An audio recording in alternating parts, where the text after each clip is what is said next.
All right, shalom and peace to everybody. I hope you're being amazingly blessed and your eyes are opening and all kinds of wonderful things are happening. We certainly live in a time ripe for all of that to occur. And so I wanted to just kind of muse a little bit this evening if I could and just ask some pondering questions and hope that they invigorate you to begin to think. You know, we've been taught so much, and on so many levels, it's so ingrained in us, and it's really difficult at that point to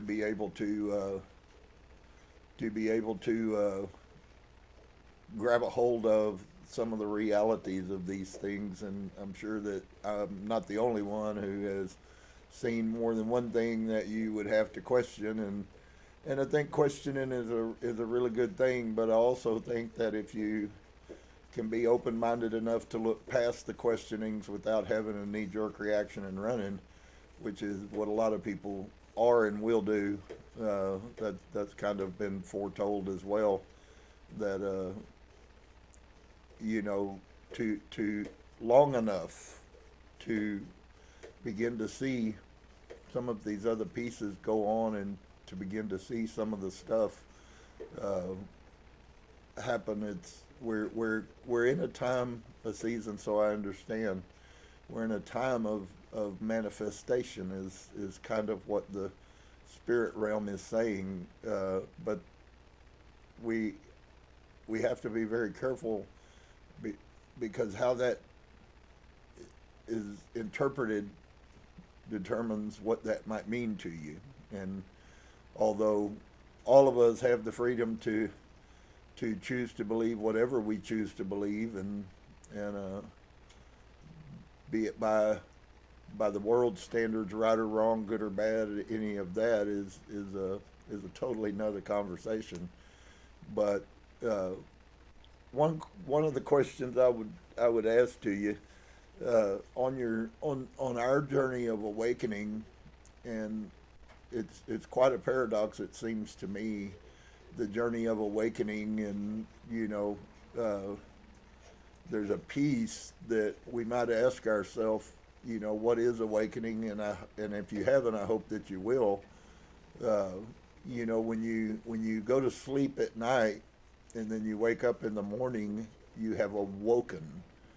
You have awakened. Your mind might be groggy, but in reality, at many levels, you either are awake or you're not awake.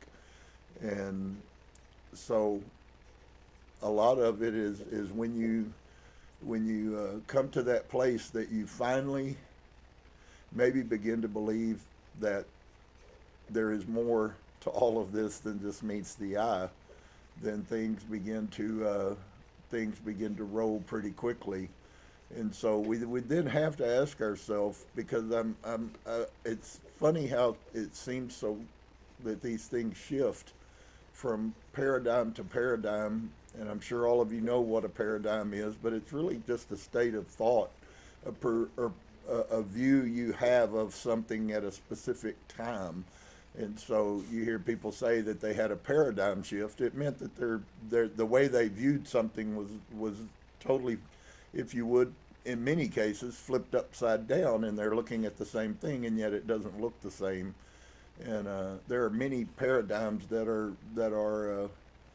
being collapsed right now, and many things, as many have said, the crumbling of all that isn't reality is in our society and in our world, and stuff is going on. And so I kind of posed the question to myself, and have been looking at it and struggling around with it, and the enormity of it is really massive. If we were taught that we were this, and that we were original sin, and that all of the whole Christian and Bible narrative thing was reality, would it have been different if we didn't have to unlearn all of that and I say that because they know that somewhere prior to all that exists as far as religion, that there was a teaching. And there have been scientists who have gone back and they have taken the Islamic belief system and the Christian belief system and the people in Buddha and the Vedics, which is the people in India, the Hindus, and they, every one of them, systematically over the course of years, deleted almost exactly the same things from the doctrine, and relatively similarly, and yet they were all totally different. And I've been telling people for a long time that, you know, there's many things that are not right, and yet in the middle of the not right, there are also things that are right, and so that is still playing itself out. Only I think what I'm seeing now is that more of the things that aren't right are being exposed right now than possibly, you know, the things that might be right. So ask yourself this question: if you have come to the state of what some would call awakening, because this is really the concept I'm talking about is really, really, really infinitely huge. Because you as a ponderer, my metaphysical picture of myself sitting in the middle of an open field and no one around me in existence, looking up at the stars and just marveling, is wow, that's really a lot more than I realized it was. I thought it was just some little thing, and it's really not. It is really reality. The reality of all of this stuff is we've been told that we were sinners, and we've been told that we were bad, and we've been told that we were broken, and we've been told all of these things. But I think the question that one would have to ask eventually at some point is, what if this isn't true? What if it's not true? It's quite sad to think about that the ego and the behaviors of people and the bad things that people do are an outworking of the very things that they put in place to try to control you.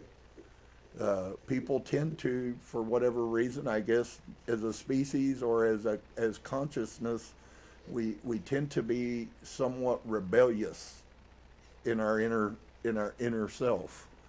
And so if you tell people they must behave one direction, then it's not gonna be all of them by far. I wouldn't even say that it would be half of them. I would say probably 75% of the people in the world submit to authority, and 25% are the hellions and the rebellions.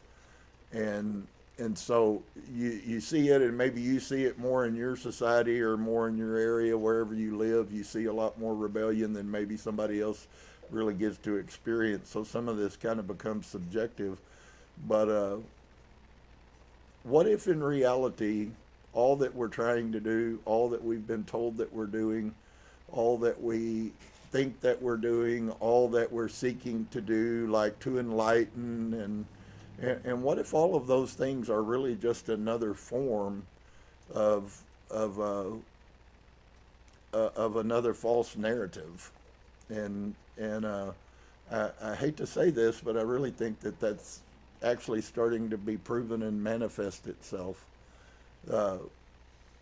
I think that probably the greatest question that one might ask themselves right now is, if I am, and so please understand this is all based on your individual heart, your individual mind. A corrupt mind sees corruption as right, no matter how you tell them what right looks like. That's the first thing. And I watch so many people, well, I'll do whatever I want. Well, of course you would. You've always done that anyways. The question isn't, will you do whatever you want to? You will. The question is that really what's best for the collective consciousness? And in many situations, it's not. So a lot of people, what I'm recognizing is people who think that they're spiritual are actually enemies of the consciousness. And when you begin to understand that you are consciousness and that there is much that goes with that, it's not so much, it's not a moral issue. It is a conscious issue. And as I go along, I'm going to continue and actually there will be some shifts because it's coming to the point. So I started out with talking about awakening.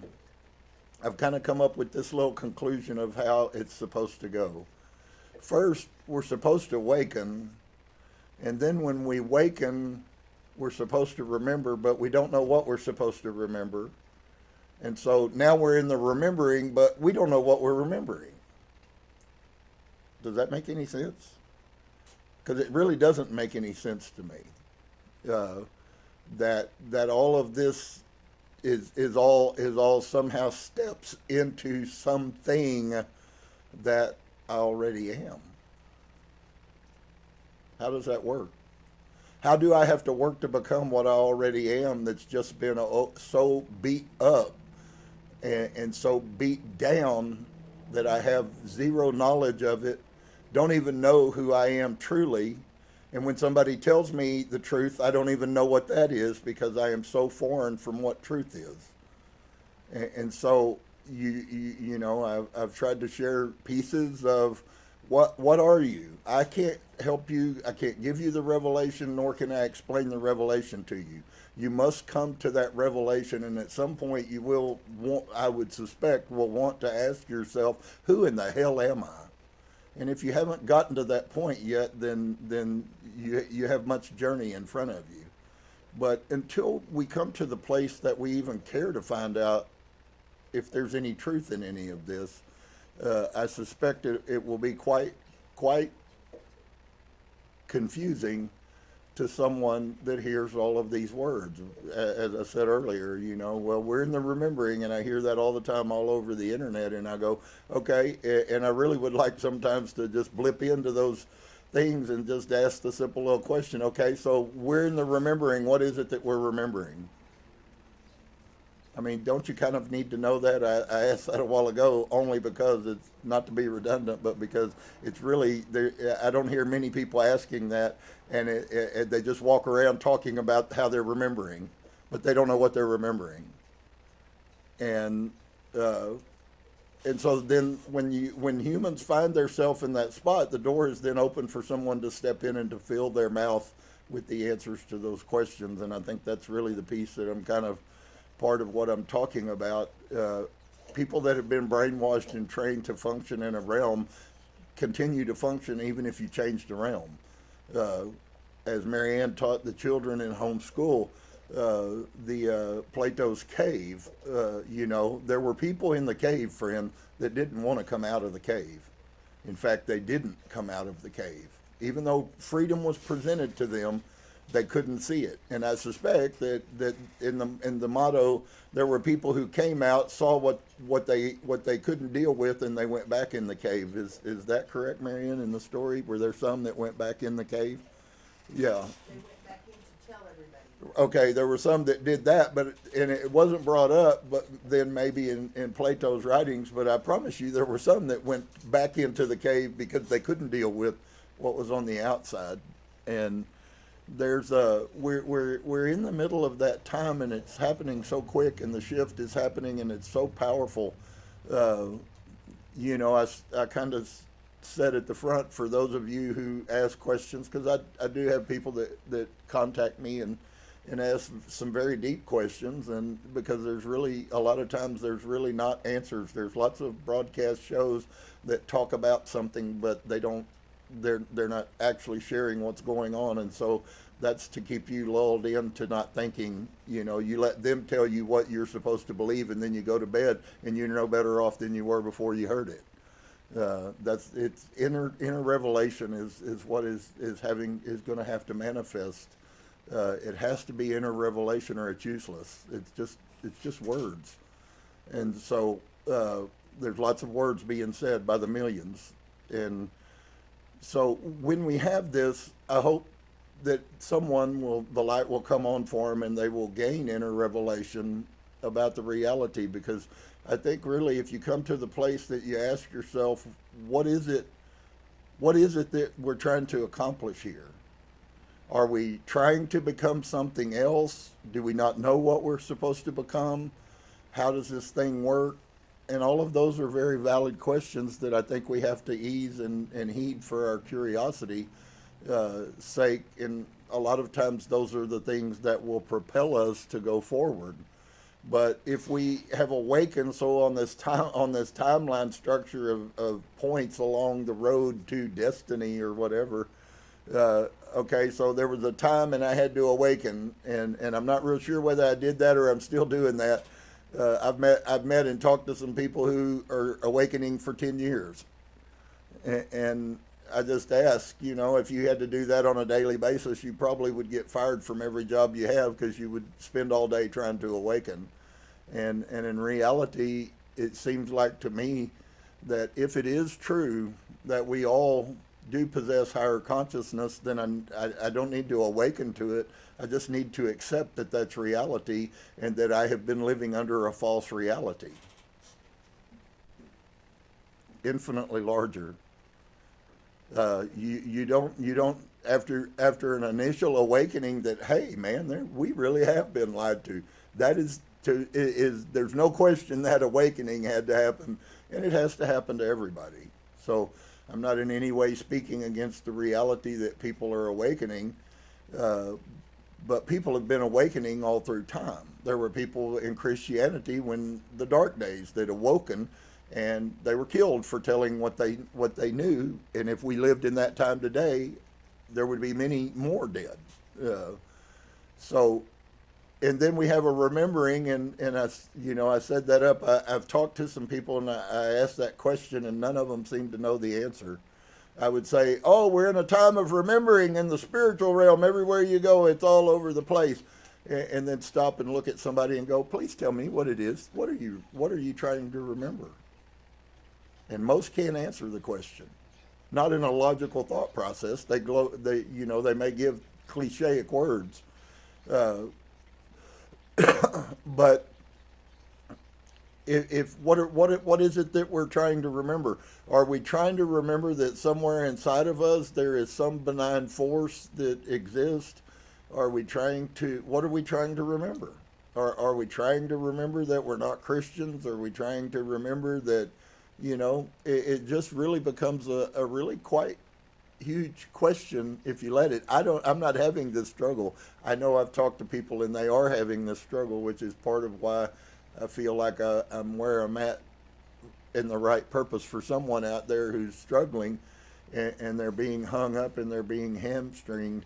And as this shift goes, and so I've had this from several people that are outside of my circle, and as you have noticed, well, maybe some of you haven't, but that there is a purging going on in the earth, and there's this upheaval and chaos that's going on, and yet supposedly humanity is raising and everything's going to be peaceful, love, and joy. We'll be to the 60s hippie commune again, and everybody will be happy and peaceful.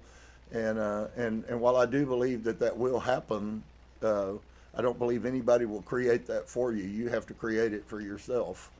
And as we live in this time of manifestation, I really feel like it's very imperative that people let people know that this manifestation picture kind of goes along with the whole earth purging and humanity purging. I know that a week ago here in Missouri, they've been watching it now for a year, and there is a gap that is opening up in the across the Mississippi River on the St. Andreas Fault down in South Missouri, which is well, it shook the ground the last time it went off. It shook the ground all the way up into New York State and above.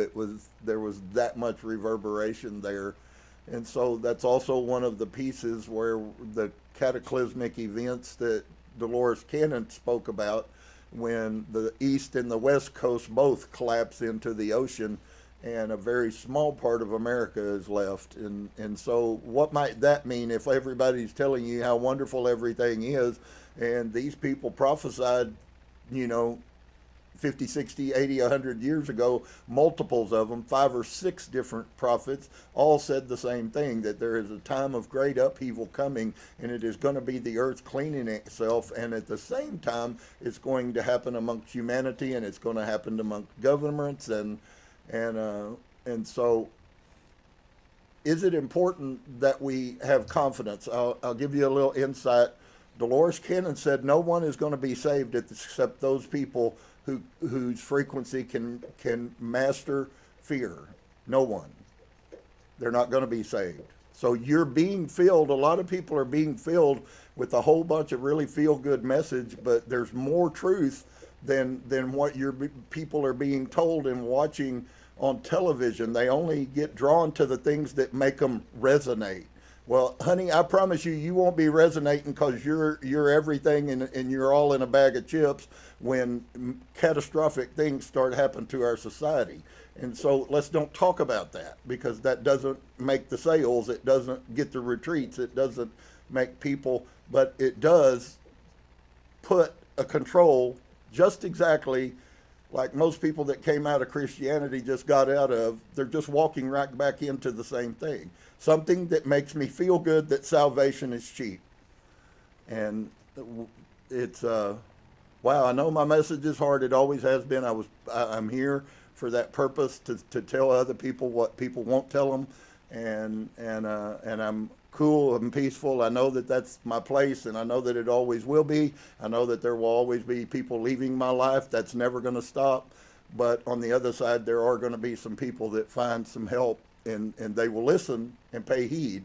The sources said that. And so those are the ones that I keep speaking to every week. What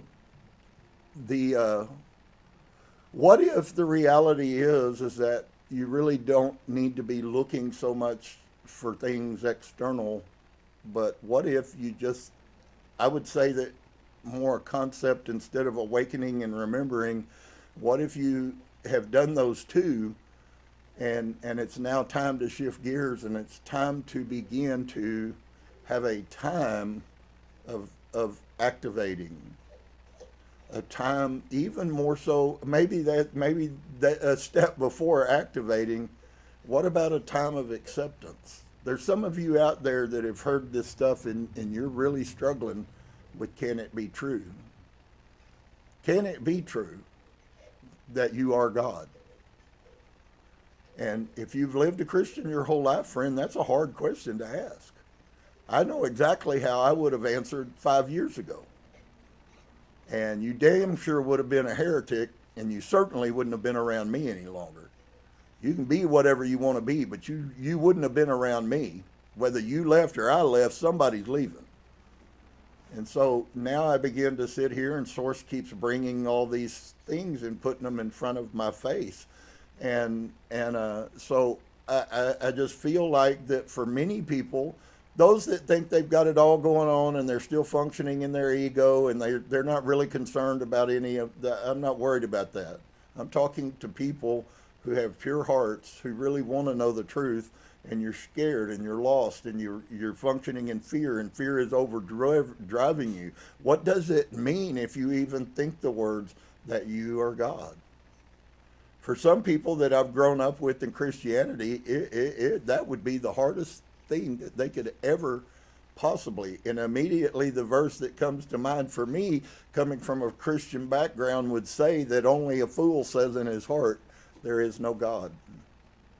And so if you're a Christian and you know those kind of cliches, but I have to be honest with you, friends, there has been more revelation come out of the Bible and how they twisted interpretation.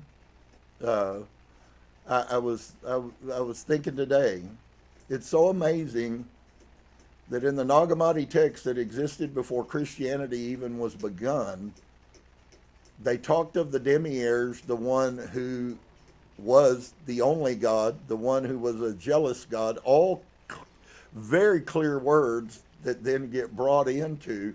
So the writers of the Bible in the 312 and in the 500, when they had the other advent of biblical ordering, those people all knew this stuff. The whole concept was the suppression of it. That was the whole Council of Nicaea was about suppression of anything that we deem. It never was about it being right or wrong or good or bad. It was just simply, we're not going to let you have access to it, because if we let you have access to it, then you won't serve us. And so then you think, we were so hung up on worried to death about Yahweh's name or Yahuwah's name or Yehohaho's name or what the hell ever it is that you want to think was sacred to call. And in reality, all we needed to do is what Yeshua said, which is why you never once hear him ever refer to the God that the Jews were talking about, ever. It's totally void.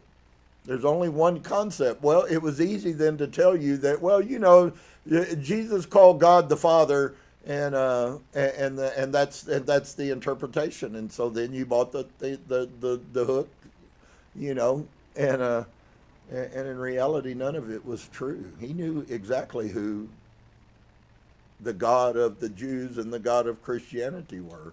He was Yaldabaoth.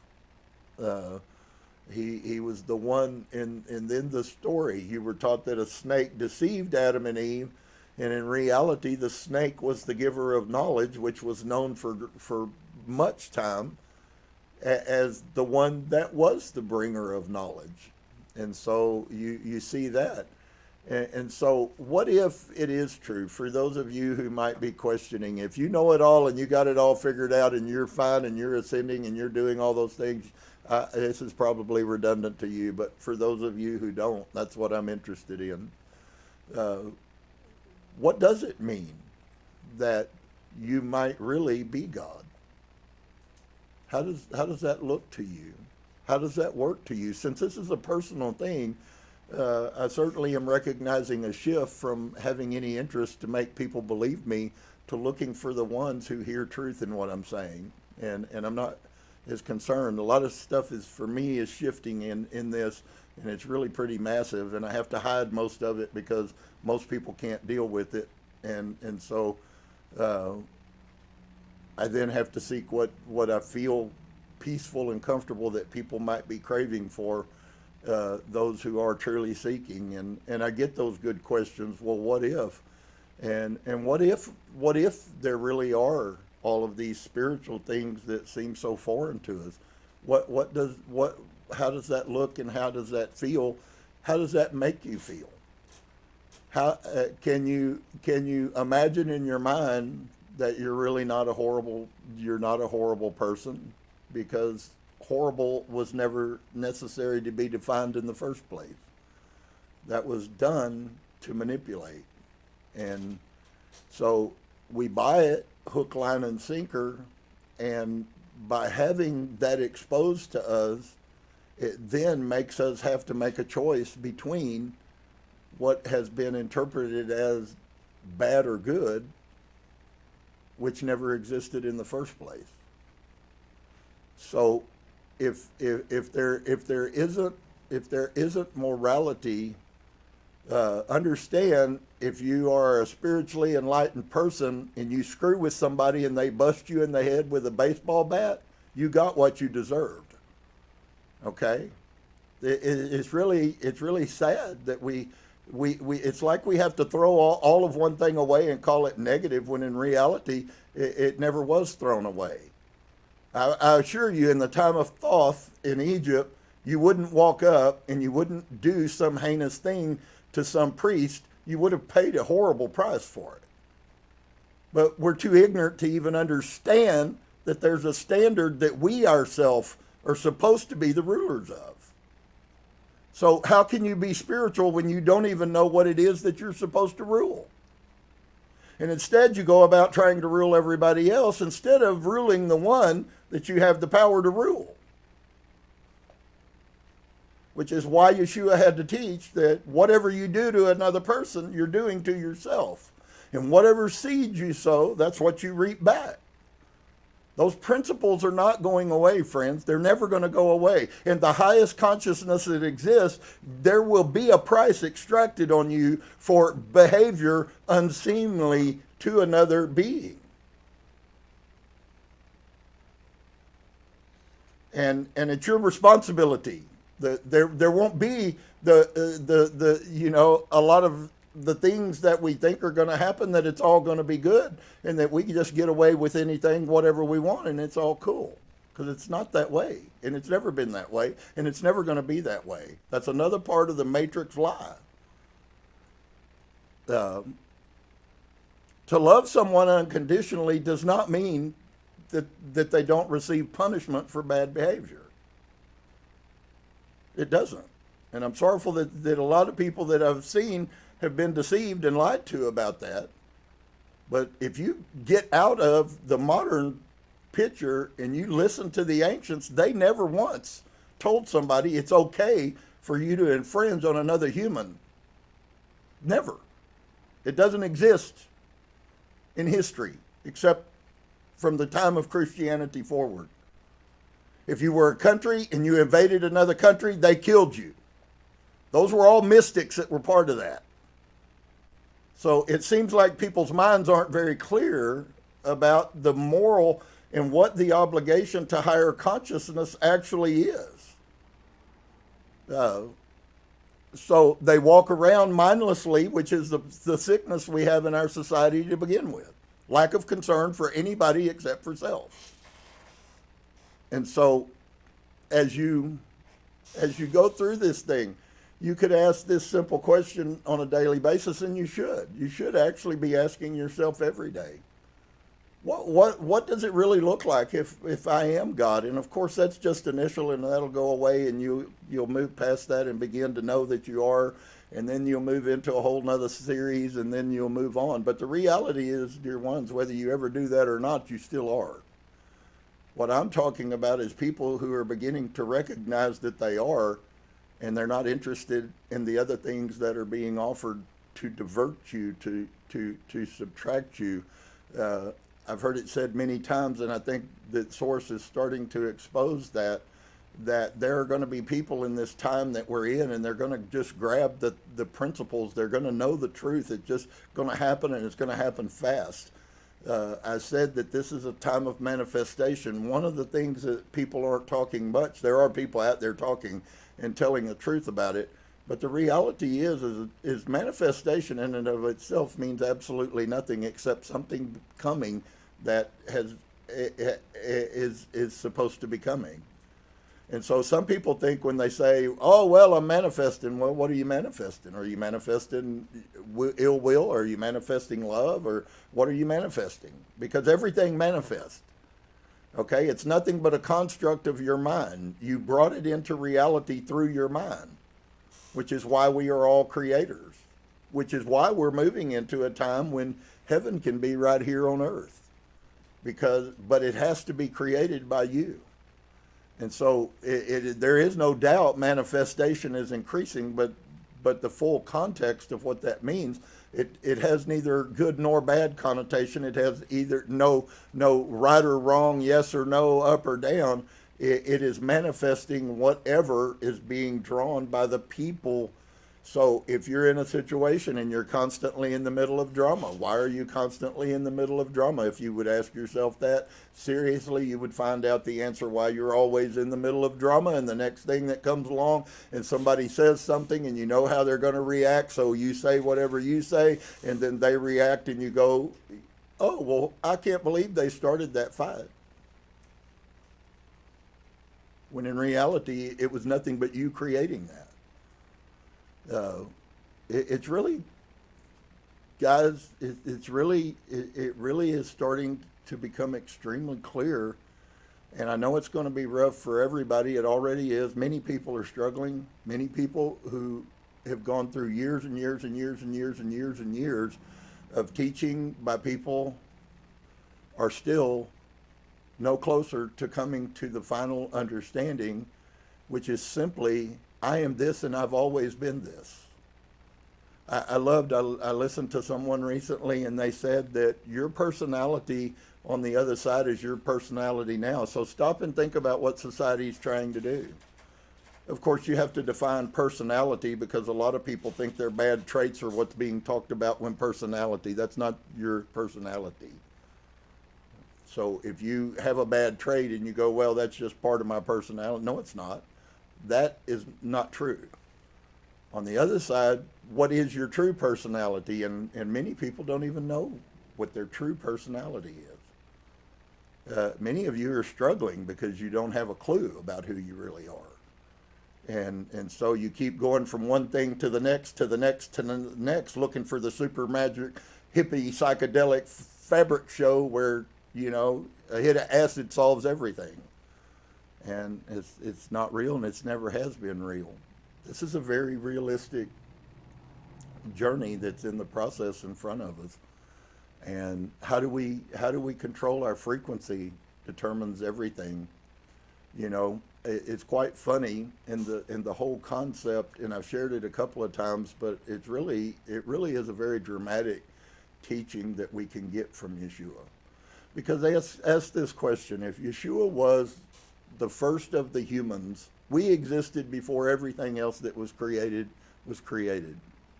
My mind, I know that mentally, but I haven't fully come to peace with the reality that I existed before this earth existed. And that's exactly what Yeshua tells us, and that's what the other writings tell us. That's how ancient we are. And we did not have a body, but when the eons were created, we were created with the eons. And so we go through these things and we see all of this change going on, but sometimes it's hard to put that I am this supernatural spirit-like being who has more power than I will ever have a clue of.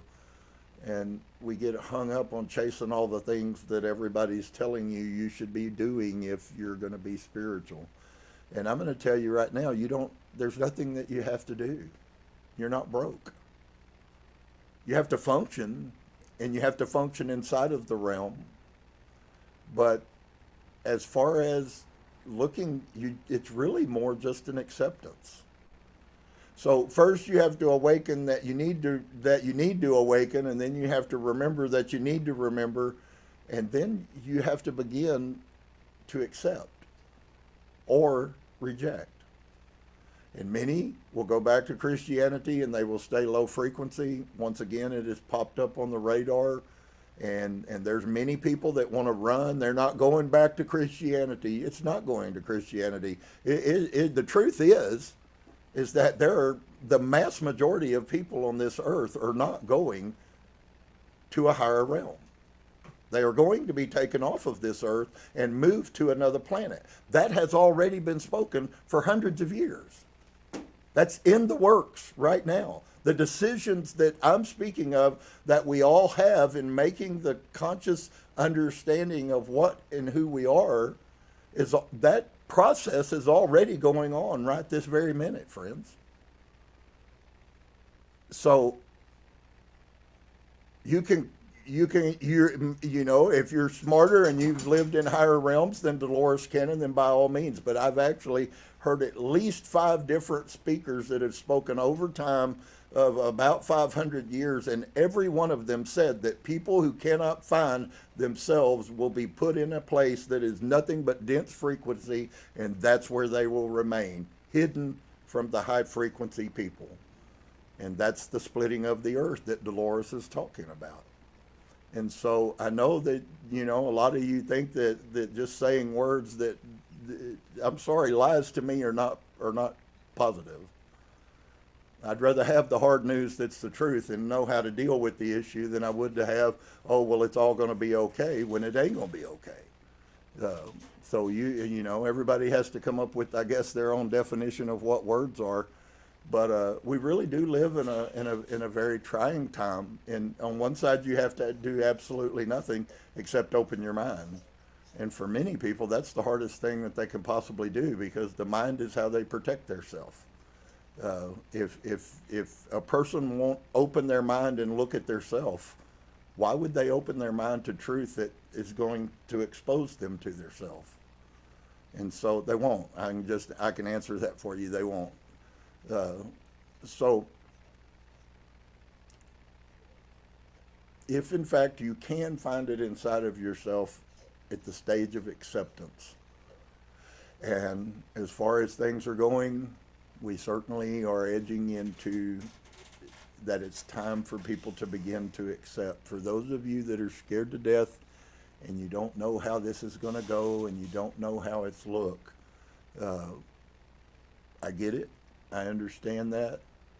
And I think that if you can do that without being overruled by fear, I think that there's some good.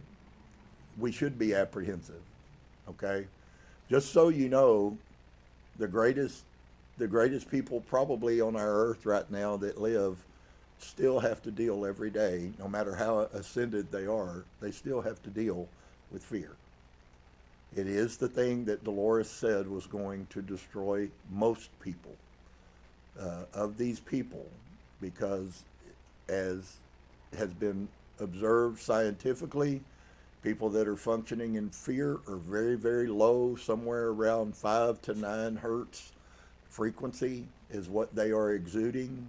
And so maybe that's a good place and something to share with you guys. There seems to be a lot of really ambiguous teaching about frequency. Frequency isn't something you modify in the manner that if you be good and you think positively, you modify your frequency, although there is some outworking that comes from that. But controlling frequency is controlling frequency by knowing that you have control of frequency and not allowing frequency to be accepted that isn't in a realm of reality. And so that may sound kind of strange to you, but I asked the question, and for good reason, what would it look like to you if you began to live life as your frequency was sacred? How many people would it cut out of your life? And, a lot.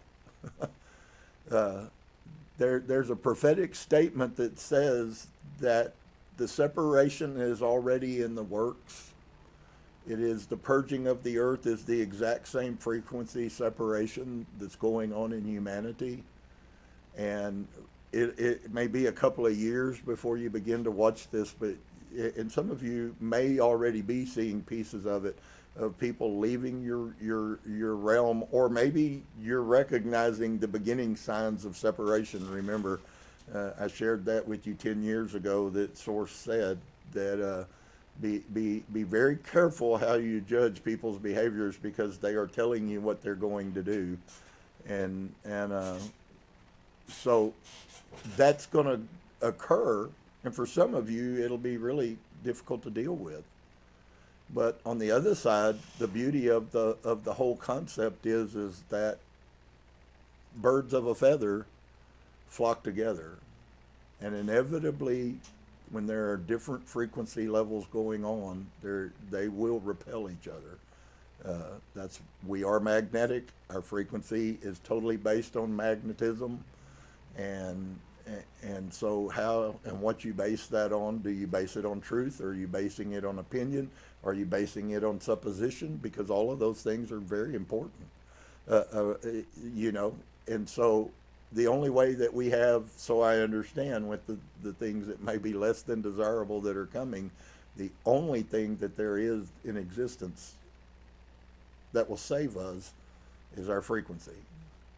And there are people right now, for those of you, some of you may have seen this, some of you may not, that because of many of the prophecies of the separation, they think that they're functioning in a material realm, and they think that that's a the physical thing. There are places all over this country where people are starting to buy up pieces of property to start communal living. They're waiting for the cataclysm that's coming, and then they're all going to move together. And what's really crazy is one of the people who shared that the most, Dolores Cannon, also told them that it's not a physical thing, it's a spiritual thing.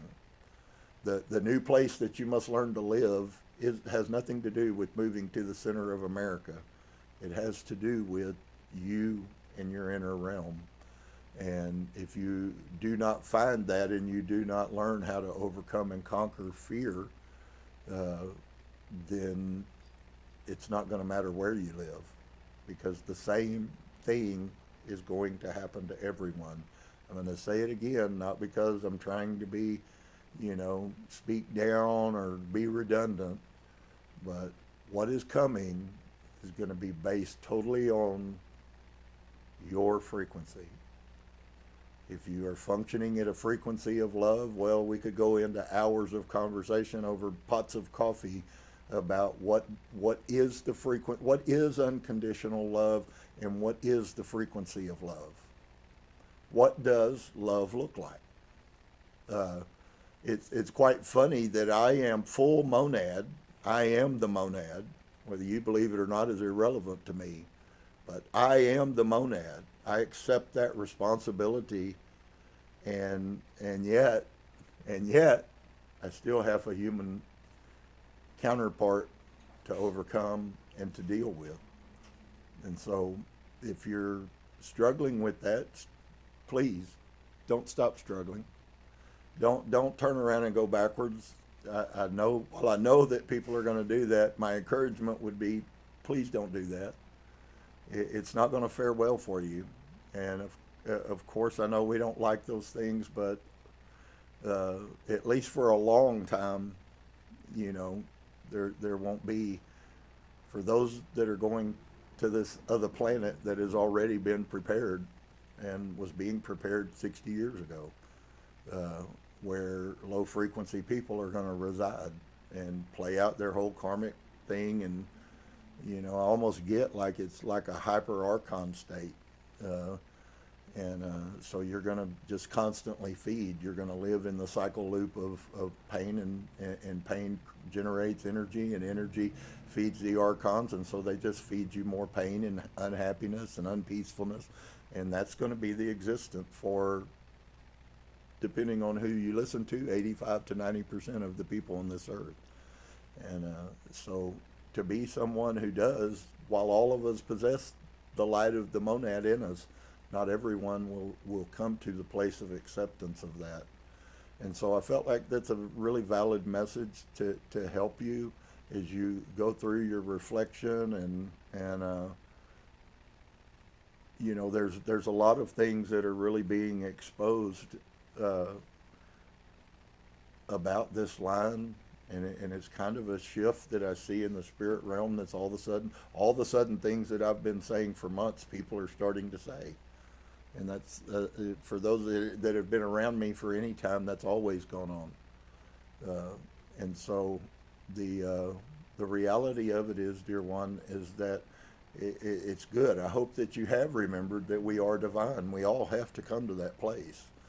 But remembering is simply the act of remembering.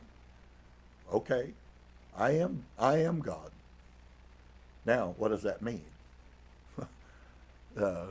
And so it seems like, different people have bents, and they get on one thing and they stay on that thing, and that's all good because we need all of it.